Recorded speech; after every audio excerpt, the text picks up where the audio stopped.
tal amigos? Yo soy Jorge Armando Romo y esto es La Penúltima Verdad.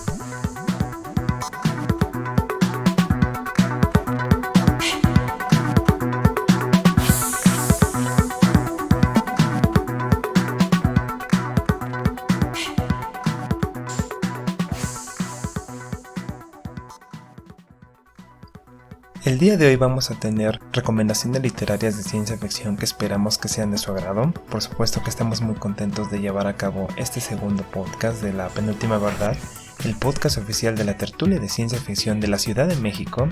¡Qué emoción!, ¿verdad? En esta ocasión voy a hablar acerca de una novela de ciencia ficción muy interesante, que es la novela La voz de su amo de Stanislav Lem. Asimismo, vamos a tener una charla especial con la vicepresidenta de la tertulia de ciencia ficción de la Ciudad de México, la química, bacterióloga, parasitóloga Adriana Letechipilla, quien es una fanática de Hueso Colorado de la ciencia ficción. Vamos a platicar con ella acerca de dos novelas de ciencia ficción o dos libros de ciencia ficción que le gustan mucho, que por supuesto a ustedes seguramente les van a fascinar. La semana pasada estuvimos hablando acerca de Carl Sagan, de este divulgador de la ciencia y ocasionalmente este escritor de ciencia ficción bastante interesante. Sin embargo, ya recordarán que decía que la novela de Contacto de Carl Sagan, una novela del 85, era un poco flojona y hay que decirlo también un poco malona también. Así que pues lo que quiero aprovechar el tiempo para hablarles un poco más ahora de las críticas a Carl Sagan.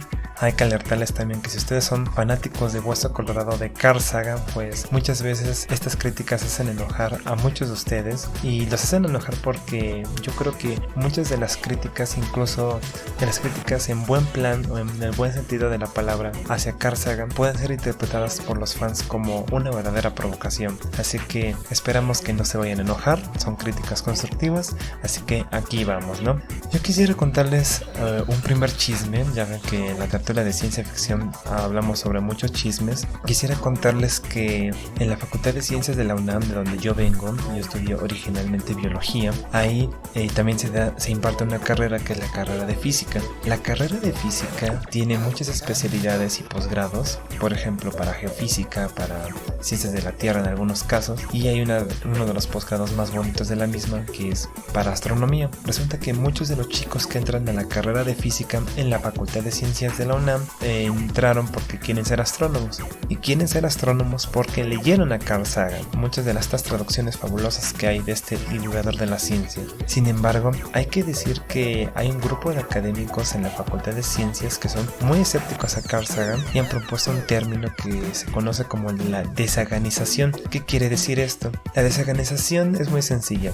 Se considera que es muy padre que Carl Sagan haya inspirado a muchos chicos para estudiar la carrera de física y para que sean astrónomos, pero sin embargo hay que abrirle los ojos y mostrarles que la ciencia no necesariamente es como la describe Carl Sagan. Es muy bonito todo eso, Carl Sagan, estas frases literarias que tiene como somos sustancia estelar que medita sobre las estrellas, o somos la encarnación local del cosmos que ha tomado conciencia de sí misma. Pero hay que decir también que Carl Sagan tenía una visión muy romántica de la ciencia que puede generar problemas, y sobre todo porque cuando uno trabaja ya en un laboratorio o trabaja en un cubículo o se está dedicando o está trabajando en cuestiones científicas, uno se da cuenta que todo lo que nos decía Carl Sagan en sus libros pues no necesariamente era cierto, ¿no? Algo que puede romper algunos corazones y puede hacer enojar a mucha gente también, ¿no? Ustedes recordarán que yo les platicaba acerca de los libros de divulgación de la ciencia de Carl Sagan. Les platicaba de este libro,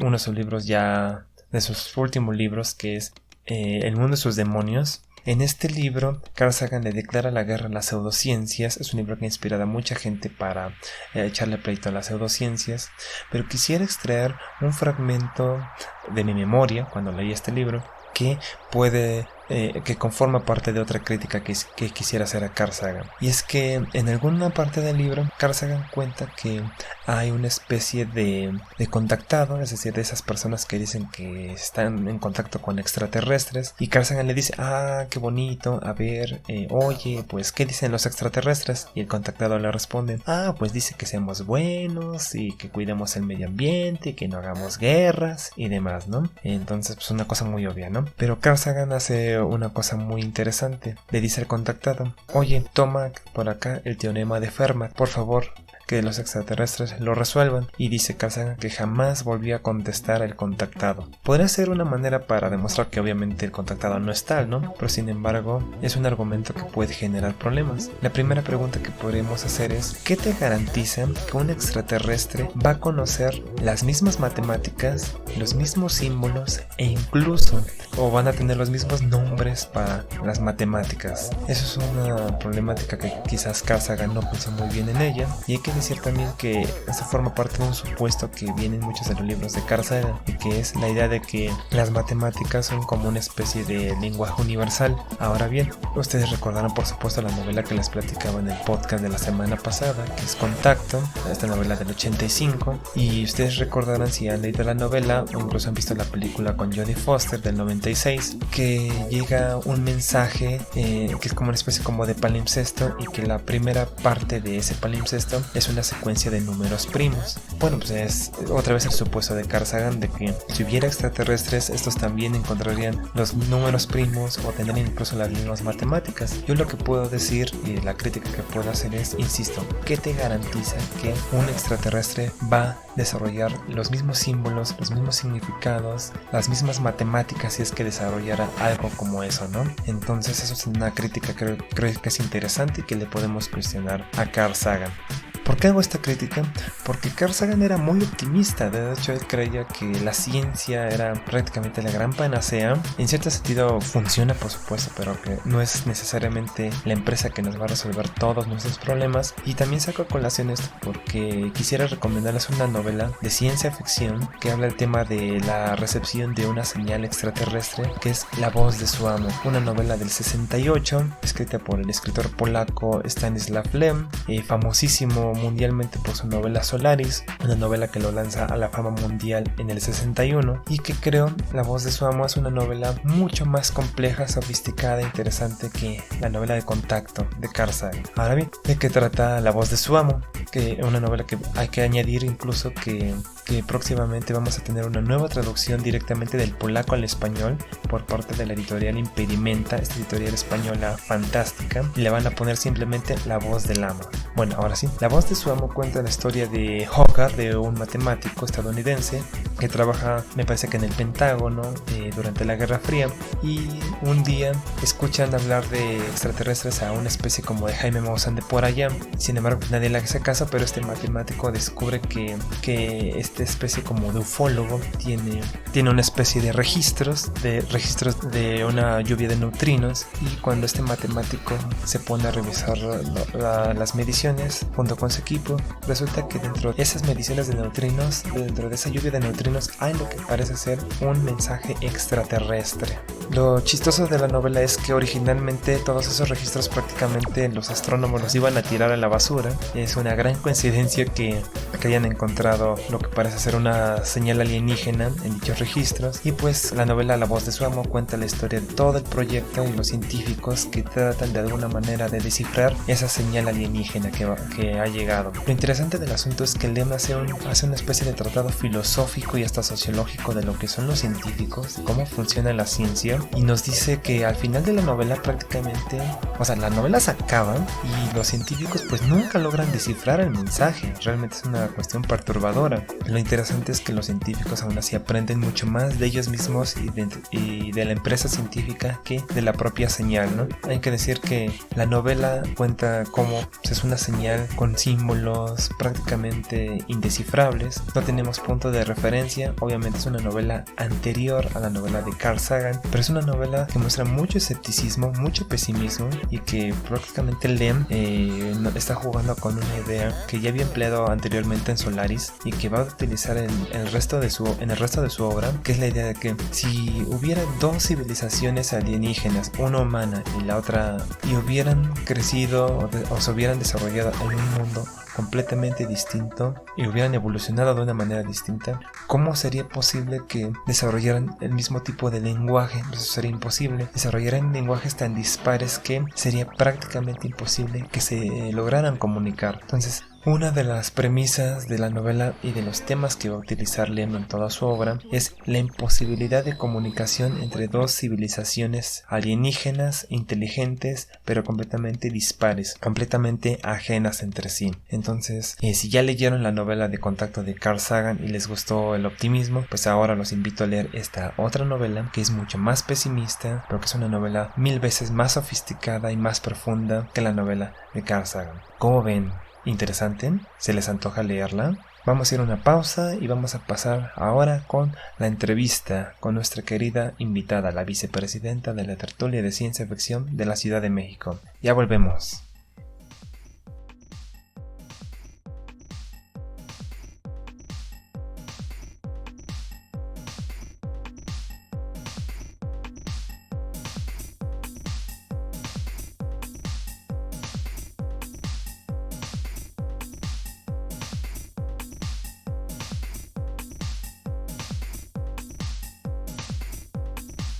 ¿Qué tal amigos? ¿Cómo están? Pues aquí seguimos en el podcast de La Penúltima Verdad. Estamos con nuestra invitada de hoy, química bacterióloga parasitóloga, Adriana Letechipía. Ella es egresada del Instituto Politécnico Nacional. Así es. Ella es la vicepresidenta de la tertulia de ciencia ficción de la Ciudad de México. Y por supuesto, una fanática de hueso colorado de la ciencia ficción. Querida Adri, muchas gracias por esta charla. Gracias. Ay, gracias por invitarme.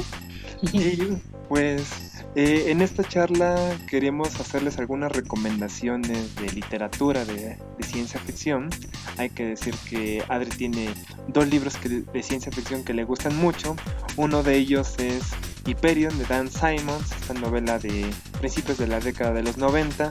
Y por otra parte, una gran segunda parte de una novela que se llama El Juego de Ender de Orson Scott Card. En este caso la segunda parte, también muy premiada, de los 80s, es La Voz de los Muertos. Cuéntanos un poco acerca de Hyperion, Dan Simmons. ¿De qué trata en primer lugar? Hyperion es una antología de cuentos de ciencia ficción y en ella se narra lo que serían las historias de los peregrinos que van hacia la iglesia de la expiación final para hablar con el alcaudón, ¿no? En este caso para que les cumpla un deseo. Suena así como que muy como a cliché, ¿no? Ajá. Pero vamos, cada historia es en sí misma un mundo completamente diferente una de la otra. Es muy rica en cuanto a las descripciones, a cada historia, a lo que sería la psicología también de cada personaje. Sí. Y bueno, específicamente quería recomendarles como tal el libro completo, pero específicamente una de las narraciones que se llama La narración del profesor. El río Leteo sabe amargo. Ese cuento me llamó mucho la atención. Este libro lo he de haber leído hace más de 10 años, yo creo, porque habla de la relación de un padre con su hija. Actualmente es como que muy común pues, ver, ¿no?, la relación que hay entre la madre y sus hijos. Es inclusive yo creo como un estereotipo, ¿no?, el que mi mamá tenga que ver por los hijos. Pero en este caso habla de una chica que es precisamente antropóloga y que va a unas ruinas. En este caso hay una liberación de una anomalía que tiene que ver precisamente con la entropía, y ella queda pues infectada por una enfermedad la cual la hace rejuvenecer. Al principio pareciera que no hay tanto problema porque pues ella tiene la lucidez de una joven de 20 y tantos años, pero con el paso del tiempo sus padres se van dando cuenta que algún día ellos van a tener que morir y que ella va a seguir rejuveneciendo y que algún día va a ser una niña que va a necesitar a sus padres, pero ellos ya no van a estar. Entonces es muy triste cómo va olvidando cosas, cómo va olvidando a su pareja, porque pues ya era una mujer madura y ya tenía un amante, cómo su madre muere y pues al final queda el cuidado completamente del padre. Entonces el papá ha perdido toda esperanza y la única que le queda es acudir al alcaudón, a esa figura mítica de ese universo, para pedirle de deseo que pare esto, ¿no? Porque él desde luego quiere a su hija sana, completa y con una vida normal. Este libro no me canso yo de recomendarlo porque como son historias, bueno, son cuentos, son historias pequeñas, pues obviamente le dan chance al lector pues de que se vaya empapando poco a poquito de lo que es el mundo de la ciencia ficción, de irlos, digamos, digiriendo, ¿no? Porque no sé por qué a las personas no les gusta la ciencia ficción. Ajá. Yo he encontrado como que el paraíso con esto, pero este libro da la oportunidad de adentrarse poco a poco, de tener un favorito entre todos ellos, de poderlo parar para leerlo más tarde, sin que haya esa interrupción, ¿no?, de las largas novelas, que uno lo deja de leer quizás una semana y se pierde completamente de la historia, ¿no? Entonces, esa sería una recomendación. ¿Cuántos libros hay de Dan Simmons y de la saga de Imperio, recuerdas? Sí, son 4. Una sería Hyperion, otro La caída de Hyperion, Endymion y el ascenso de Endymion. Realmente el único que tiene esta antología es Hyperion, los demás serían una novela en 3 tomos, ¿no? Ok, y sobre todo, ¿por qué te ha gustado tanto? ¿Sientes que ha sido una novela que te ha marcado? Definitivamente yo pienso que sí. Tiene una forma de hablar de, por ejemplo, lo que sería el futuro de la religión muy marcada, y yo veo perfectamente, ¿no?, que va para allá todo esto. También es una novela muy humana, donde hablan pues, de los sentimientos, de los miedos, del deseo también, de alguna manera también de ver la espiritualidad, ¿no?, del ser humano. Entonces eso definitivamente es algo que nosotros no relacionaríamos con la ciencia, ¿no? Porque sí, aparentemente no se relacionaría, porque la ciencia al final de cuentas pues, es humana, pero tendemos a cortarla, tendemos a verla como dos cosas completamente diferentes. Ok, esa es una muy buena recomendación que nos haces. Por ejemplo, he de decir que yo no he leído nada de Dan Simmons, no he leído el libro, ninguno de los libros. Hay que decir que eso, lo que sí he leído es que es un escritor que ha explorado muchos géneros y en cada género al que llega le va muy bien, realmente. Sí. Me parece que tiene cosas policíacas, cosas fantásticas, cosas de terror, y cada novela o obra que hace resulta que gana premios y es un éxito. Exactamente. De hecho, Hyperion tiene los premios Hugo y Locus. Lo que serían los otros libros me parece que también tienen algo por ahí. Y nos has mencionado, ¿no? O bueno, yo he mencionado, que ahora es hora de que nos confirmes la novela de La voz de los muertos de Orson Scott Card, sabiendo que es una segunda parte del Juego de Ender, una novela muy premiada, una novela que fue una bomba en su tiempo y que tuvimos hace unos pocos años una adaptación al cine. ¿Por qué te gusta tanto La voz de los muertos? Bueno, La voz de los muertos también ha sido una novela premiada, fue premiada por Nebula, Hugo y Locus. Y esta me gusta porque es muy ligera y habla de algo que también es algo muy inherente al ser humano, que es el miedo a lo diferente.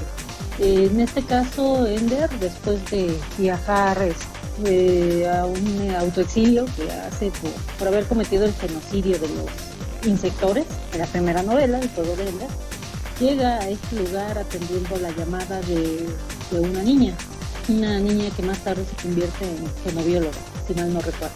En este caso, el ser humano está viviendo en colonias en este nuevo planeta, donde hay una nueva inteligencia que demuestra inteligencia, pero en un nivel muy primitivo, aparentemente, a los cuales le llaman los pequeñitos o también los... Es una novela que habla también pues lo que sería el futuro de portugués. Mencionan un ciclo de vida muy interesante. Precisamente la novela habla de un genobiólogo bastante reconocido, el cual pues ha dedicado su vida, ¿no?, al estudio de esta nueva raza. Sin embargo, cae, digamos que presa de lo que sería el ciclo de vida de estos entes. Resulta que no sabían cómo este genobiólogo le tiene pues un accidente, ¿no? Y de alguna manera ganando el cariño de estos entes, pues se merece llegar a la segunda vida.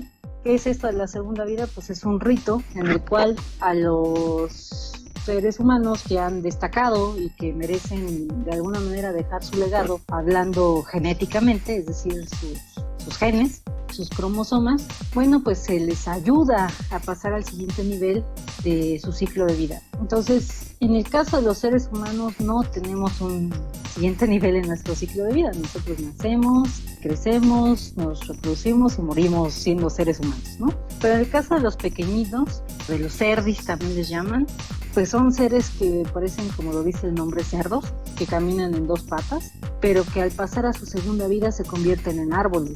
Exactamente. Entonces, para poderlos hacer llegar es necesario destriparlos, literalmente. Entonces, cuando le hacen esto a este genobiólogo, pues evidentemente lo matan. Sin embargo, los cerdi no saben qué es lo que están haciendo porque no conocen cómo es la biología del ser humano. Ellos piensan que le están ayudando, que le están dando un honor al genobiólogo. Sin embargo, se dan cuenta que no es así. Pues obviamente esto hace que haya una alerta en contra de ellos. Los ven como pues entidades hostiles, los dejan en cuarentena. Bueno, es un relajo, ¿no? Y obviamente Ender aquí hace aparición. Él para esta novela se ha convertido en, digamos, algo así como un monje o un sacerdote de una religión, entre comillas, que no cree en un dios, porque él en lo que cree es en, digamos, los valores humanos y en hablar por el muerto, ¿no? Por la persona que ha muerto, hablando la verdad sobre su vida. Entonces él, al escuchar esta noticia y escuchar el grito de auxilio de esta niña, que es una historia paralela a esta historia, pues decide ir a este planeta y ver cómo viven los cerdi y ayudar a los seres humanos que están implicados en esta situación. Bastante interesante. Oye, escribió una segunda parte, luego escribió una tercera y me parece que una cuarta, y luego toda una saga de spin-offs, muchísimos spin-offs, que la misma historia del juego de Ender ahora contada desde el punto de vista de otro personaje y cosas así, ¿no? Sí, no, ya él se extendió bastante. Definitivamente se extendió bastante. Entre esas novelas está lo que sería Ender en el exilio, pero está el juego de Ender en el exilio, La voz de los muertos, Hijos de la mente, pero del otro lado estaría La sombra de Ender, La sombra del hegemón, La sombra del gigante, Marionetas de la sombra, pero sí se extendió bastante, ¿no? ¿Y por qué te gusta mucho La voz de los muertos? ¿Y por qué, por ejemplo, no me dijiste que el juego de Ender? El juego de Ender fue una novela que, desde mi punto de vista, pues en efecto impactó por la historia, porque nadie se imaginaría, ¿no?, que un grupo de niños podrían decidir el futuro de la raza humana, y además de una manera tan curiosa como la narra el autor. Ya hasta le hicieron una película, ¿no?, donde pues sale Harrison Ford, sale como un personaje muy importante. Entonces, como que es muy sonada, ¿no? Quien haya escuchado hablar de Ocean Stuttgart, pues va a saber del juego de Ender. Sin embargo, La voz de los muertos, bueno, así se me hace un libro muy bonito que hablaría de una historia muy interesante, de otro tipo de hábitos, de creencias, de hasta lo que sería la fisiología, lo que serían rituales de apareamiento, de una raza completamente desconocida, ¿no? Y de obviamente cómo el ser humano ve a esta raza, porque está implícito el temor, lo que sería el asombro, lo que sería también el interés meramente científico, porque al ser un libro de ciencia ficción, pues narra precisamente cómo lo tomaría un científico, ¿no? Porque una persona que no se dedica a esto, pues a lo mejor lo vería con horror. Diría, son extraterrestres que a lo mejor, como lo dicen, no son hostiles, son a lo mejor, pues sí, de miedo, ¿no? Pero un científico lo vería con asombro y lo detallaría cada una de sus ciclos de vida, de las partes de su ciclo de vida, como algo asombroso, algo único, algo irrepetible, algo digno de describir, de guardar y de estudiar. Estimada Adriana, muchísimas gracias por esta charla tan interesante. Por supuesto, si te quieren conocer más con tertulios, estás en la tertulia de ciencia ficción de la Ciudad de México. Eres la vicepresidenta y por supuesto eres una de las encargadas también de las transmisiones en vivo, lo cual siempre hace que la gente que está fuera de la Ciudad de México pueda disfrutar la tertulia aunque sea un rato, ¿no? Entonces te agradezco mucho. No, al contrario, yo quiero felicitar por este espacio ahora virtual, que pues no solamente es, como dices, ¿no?, para verlo en vivo, digámoslo así, in situ, sino para disfrutarlo en una noche lluviosa, mientras esperas el micro, para ponérselo a tus amigos, qué sé yo, ¿no? O sea, ya este programa queda grabado, esperemos de por vida, ojalá algún día para futuras referencias y pues desde luego para poderlo repetir una y otra vez, cada vez que nosotros queramos, ¿no?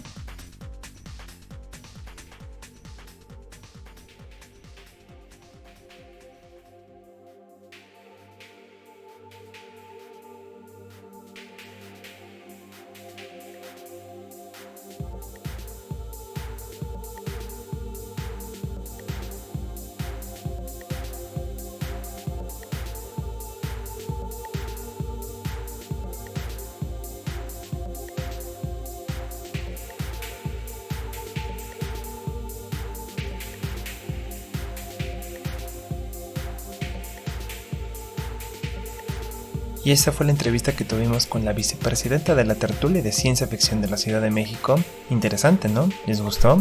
A mí sí, incluso estoy pensando ahora sí ponerme a leer Hyperion de Dan Simmons. También incluso volverme a releer La voz de los muertos de Orson Scott Card. Nada más para despedirnos, les tenemos que avisar que este 1 de julio ya viene nuestra tertulia de ciencia ficción de la Ciudad de México, la tertulia más reciente, misma tertulia que invierte todos sus esfuerzos para realizar este podcast oficial. Así que si andan en la Ciudad de México, en el Sandbox de los Pajaritos, allá a las afueras del Metro División del Norte, por allá nos vemos. Así que muchas gracias por todo, pásenla bien y nos vemos para el siguiente podcast. Un saludo.